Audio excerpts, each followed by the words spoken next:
Figured I'd get you a shot of the moon tonight.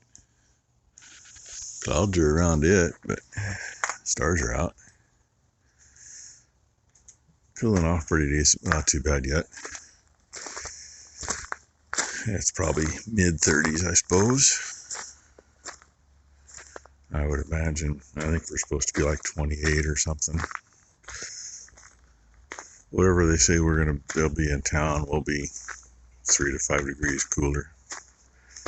So I'm figuring 28, maybe, hopefully not much lower than that.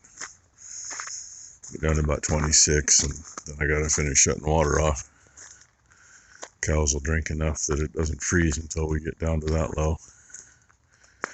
So anyway, there it is. Kind of the same view I show in the mornings, just at night. It's that time of day. As long as the dogs are being careful. Thing is, some of these critters wiggle a little soon.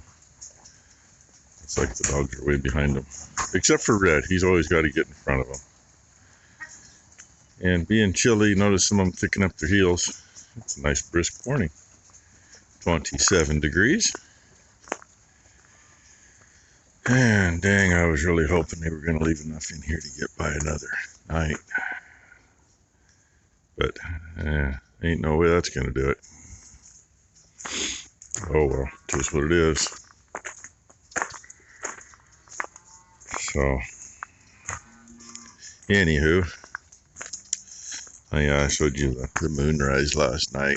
Let's see if we can get the sunrise. Not that there's much to it. Looks way better on the camera than it does in real life. But anyway, there we go. Start the day. And they're all out there like, oh, damn it, he kicked us out. Well, if they weren't being such pigs and eating everything they were going to have for tomorrow or tonight for dinner. It is what it is. They're going to eat what they're going to eat. Yeah, I didn't shut the water off to this one last night. Should have. With just one cow in here. She don't drink it, so it don't flow. That red hose is solid. Out here, yeah, this one works great. Warm things up just enough you can get the hose unhooked. Warm the ends of the hose a little bit, so take a little pressure off what's there. And it'll hang there and thaw. And I warmed the pipe up as high as I could reach, so obviously it's got a little to run. As long as it's a dripping, it shouldn't split it open anywhere. But I would imagine it's probably solid, or fairly solid, not completely, because obviously it's dripping. Probably halfway back over there. It is what it is. Like I said, I wasn't expecting, and I was and wasn't. This one would have froze at 28 or 30 degrees. But the cow's trough isn't. It's all good. Everything inside the barn's fine. Hydrant's fine for this one. It's just out here. And yes, I would love to have them fancy waters and wouldn't have to worry about this crap. The worst thing is when we do get the cold weather. I mean, sometimes it's, all day for a week or 2 weeks at a time, but usually it's a week or 2 weeks at a time where everything freezes up solid every night. And then, by noon it's above freezing and things thaw out. So it's a yo-yo, which makes it a pain when you got to water. But anyway, other things to do. Yeah, I made it back in here, put the torch away. Been on the phone twice with Tom this morning. He called me earlier. Asked me to check the thread pitch on this. If I move my head, you can see it. I'll take all the light away. Outside of the threads here measures 3.5 inches, give or take. I mean, it's not perfectly round anymore. That's expected. When I checked earlier, of course, without my glasses on and with an old thread gauge, I'm thinking, nah, it ain't 13. Doesn't seem quite right. Of course, he's got the other half, right? And the threads were pulled on it. And he's thinking, well, I'm not sure if it's 13 or not. He can't really tell because the threads are goobered just enough. I came back in, found another thread gauge. Just, double check it. They're both identical. Put my glasses on, and that looks like it is 13. I put the jeweler's glasses on so I really could see it, and I went, man, it seems right, but the angle of the threads, the angle, the V part of it, isn't quite right. Is that because they're pulled? Who knows? So anyway, he's thinking it might be metric. There is a metric size that is almost 13 threads per inch. I don't have a metric thread gauge. I thought we did. And I have looked and looked and looked, and I mean, unless it's in my box, but it should be in that red and black box. And if it's in my box, God knows where it be. And my phone rings. Well, the loader was plugged in for maybe a half hour. It's 35 degrees now. It fired right up. It's sitting there with the oil tank in the sun to help get it warmed up. I just turned the heater valves on this. Only one of them was turned off, so that's fine. Let's see what we get this morning.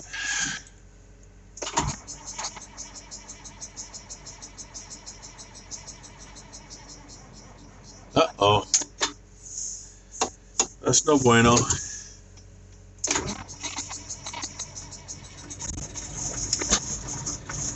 There we go. Uh-oh. No bueno again.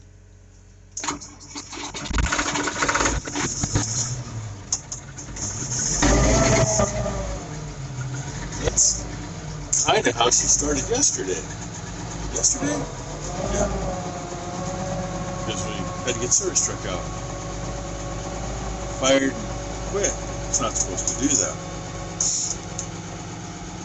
504s, they're not quite like a John Deere. They don't start on full fuel, but they start on more than nothing. But there she is. She's running. It's a shitty job. I think this is load number either 5 or 7. I don't know. I got half of that main part done. Maybe a little over. And here she comes. I'll take that one and turn it around and wedge it in here, and we'll get this one out there and spread it. So that's what we're doing. I got demoted from loader to spreader. She could have been putting a little heavier up here, but that's alright. That's better than nothing. If we choose to, we can go over it again later. Ty had to go pick a friend's kid up at school for her because she wasn't going to be able to do it. We've known it for a week, but the way it worked out today. So she spread the last one. I get the last one for the day. I'm down in that little maternity pen where I can't hardly get around, and there's a bunch of handwork. I'm not going to do that by myself today. I got most of it. It's on this load. There's only like maybe half a load left in there. Then we'll figure where to go from there. We'll try to get the red yearlings moved over into that pen in the morning. Probably do it after we feed. It's going to be the easiest. But in the meantime, I got to get her ready for him tonight, so we're not scrambling in the morning. And she didn't quite do like I told her to do up here, but it's working. She said she's not leaving any ruts yet. I know there's some ruts from last year right through here, and they go this way. But, it is what it is. Yeah, she probably left a few minutes later than she wanted to. I told her to get that other spreader thing clear out. Because if you leave one when it's going to be frozen in the morning, and you leave one with a bunch of shit on the floor, come morning when you load it up and you go out and you turn it on, you may not have a chain moving. I've been there. I actually had to go through with a freaking torch and warm the slats up to get them broke loose before we ever loaded. Then let them sit there and run for a little bit, and then hope to put some warm manure on them. I don't know if you can see it or not, right in there, there's ruts from last year.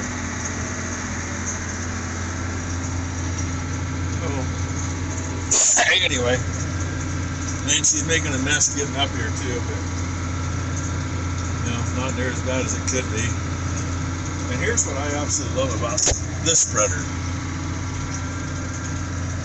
Being hydraulic floor, I can shut the meters off from here. As long as I keep moving, that stuff will just kind of scatter out a little. And I'm not too worried about spreading much of this in, because this is what got done pretty good last year. It's a little soft up. Oh, there. Yeah, she did a good one. She cut through there.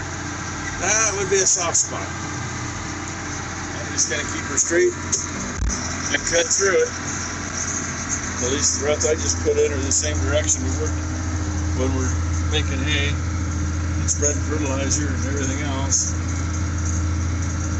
I'll show you the road coming up here in a minute when I get over there. It's chasing me to kill deer.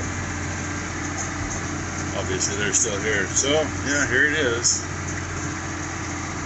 Well, that's the ruts I filled from last November. Yeah, she probably shouldn't have got over into that. She probably should have stayed up on the high spots here, but it is what it is. I mean, we're not sinking out of sight. Just making kind of a mess. Worst comes to worst, we can always drag the pasture arrow over this and smooth it up a little bit. Ain't no way the skid steer will get out here and do it now. And when I come out, Becky was opening up a little under the fence to let some of the water to drain out. So, anyway, there's our mess. We go park this thing and fire up the John Deere and get some bales fed. By then, it'll be about time to finish feeding. I just want to get out of here, really, because I still got my coat on. That nice coat I got from DCP Farming and Trucking. Yeah, I've been wearing that because it's been pretty chilly. And we turned the valves on under the hood on this thing today, so it's hot in here. Comfortable if you don't have a coat on, but I was going to take my coat off. Oh well. Yeah, see if I get you something else, or maybe this will be the end. I don't know. Got my helpers here, and got Becky to cut twine. Those bales are already in. This is the last one. Steers don't need it for a couple of days yet, but I figured I'd come in here and say, "Hi, Becky." She's clipped on my knife. She just put it in her pocket. You know, she's not about to hand it to me. Gotta watch her like a hawk. She's got her own knife, but she likes mine better. So, there's what it looks like. It ain't the best job ever. Slicker than snot in there, especially over there where I still got some to do. But, yeah, you know, my plan is we've got another gate that goes in from that post to that post. I think we'll put that in, get the critters separated in the morning, and I can come in where the spreader's parked there to get into that.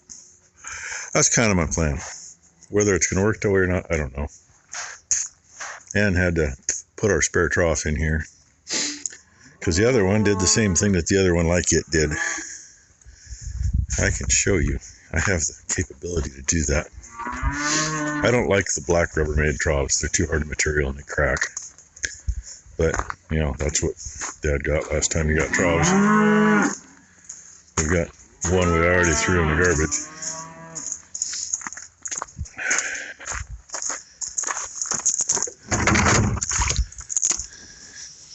There you go. There's what it is. See the crack right there? It's cracked right there. Cracked right there. That's into this cavity. But it's open here, so that gets water in it. So as soon as the water levels up to where the float shuts off, water's running all over. This was the other one like that, and I ended up cutting holes in it to get the water out of it. So we just used that one for drain if we need it. And that one, that floated in the creek, I don't know, 20, 25 years ago. And somebody tried to patch it. So we've used it for water when we've had to, but we use that for drain too. So anyway, that's the part of the day you're going to see. So hope y'all had a good hump day. Hope everybody has a good Thursday. We should see a feed truck tomorrow, sometime between, I don't know, 4 a.m. and 11 p.m. Never know when they're going to show. The newer drivers, who knows? The older drivers, you know, I had a clue it was going to be one of 3 guys. And my phone's ringing, so I guess that's it.